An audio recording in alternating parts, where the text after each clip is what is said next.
Nous sommes des innovateurs. Vous, moi, nous, l'humanité, peu importe pour qui et pourquoi, nous avons toujours construit pour nous extirper de notre condition de simples primates sans griffes, sans crocs, sans pelage pour nous protéger l'hiver. Nous avions besoin de nous nourrir, alors nous avons conçu des champs s'étendant à perte de vue. Nous avions besoin de nous loger, alors nous avons érigé des immeubles allant toucher le ciel. Vous comprenez le genre humain, répondre à ses besoins et ses intérêts. Par notre désir inlassable de conquête et de découverte, nous avons parcouru et exploité le monde dans une bonne partie de ses recoins, au point de nous dire que nous en avons peut-être fait le tour. Partirons-nous un jour de l'astre de nos origines pour explorer ce profond et noir univers? Vous êtes sur la chaîne Bonjour Monde et nous partons conquérir les étoiles. Pourquoi réfléchir à quitter notre terre de naissance pour voguer vers les étoiles? L'homme est fasciné par l'espace.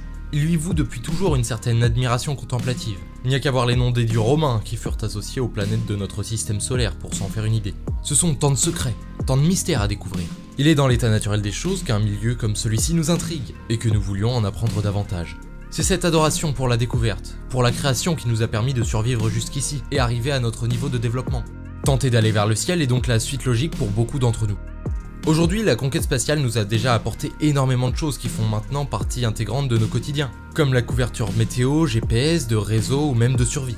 Forcément, garder un humain dans un bon état dans un lieu aux conditions, dirons-nous, plutôt extrêmes, amène à une grande demande d'innovation, et quelques-unes d'entre elles serviront à plus grande échelle. Bien.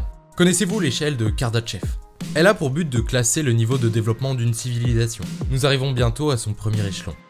Utiliser la totalité de la puissance d'une planète. L'étape suivante va se montrer davantage complexe. Être dans la capacité d'utiliser la puissance du Soleil.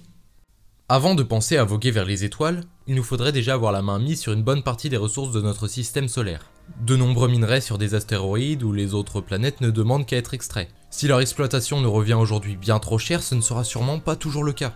Nous chercherons peut-être aussi à nous loger sur d'autres planètes ou sur leurs satellites. Nous voyons déjà beaucoup d'engouement vis-à-vis de la conquête de Mars. Cela va demander un long processus de terraformation qui consiste à rendre habitable la zone, qui va demander de nombreuses ressources pour modifier l'atmosphère, importer de l'eau, etc. Et pour tout ce qui est de l'ordre de l'énergie, il s'avère que nous avons une grosse boule jaune qui pourrait répondre à nos besoins. Freeman Dyson était un physicien qui avait réfléchi à comment récupérer cette énergie. L'idée qui lui est venue était de construire une immense structure englobant notre soleil. On l'appelle la sphère de Dyson. Ainsi, la sphère pourrait capter une bonne partie des rayonnements et donner à l'humanité une puissance pouvant peut-être lui permettre de quitter notre système solaire. Le premier des problèmes lorsqu'on parle de conquête spatiale est que l'espace est grand, vraiment grand. Proxima du Centaure, le système planétaire le plus proche du nôtre, est à un peu plus de 4,2 années-lumière de nous. Il faudra évidemment améliorer nos systèmes de propulsion, mais je pense que si nous arrivons à conquérir un système solaire, il y aura déjà eu quelques améliorations dans le domaine. Non, même si nous avons suffisamment de matière pour construire un vaisseau de colon et suffisamment de puissance pour le propulser jusque-là, il est aujourd'hui impossible d'imaginer que nous puissions aller plus vite que la lumière. Les voyages seront longs, très longs. C'est ce problème qui empêche d'atteindre le dernier échelon de l'échelle de Kardashev, la civilisation galactique. Si ce n'est pas les possibilités de transport ou de ressources qui manqueront, les distances ne permettront pas d'assurer l'unité entre les différentes colonies. À partir d'un certain intervalle, si un message prend une dizaine d'années à être communiqué entre deux systèmes, il est complexe d'imaginer que ceux-ci puissent rester liés. Une révolte, un accident de grande ampleur, un tarissement des ressources, tout peut arriver avant que les secours puissent se rendre là-bas. Une civilisation viendra à se fragmenter s'il y a un manque de liaison. Avec nos connaissances actuelles, c'est la seule conclusion sur laquelle nous pouvons arriver. Est-ce là la raison qui explique le fait que nous ne voyons pas de voisins dans notre univers?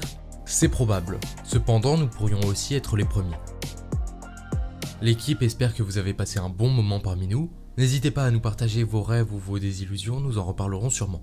Gardez les yeux fixés vers les étoiles, vous étiez sur Bonjour Monde, et si vous êtes abonné, nous espérons vous revoir bien vite.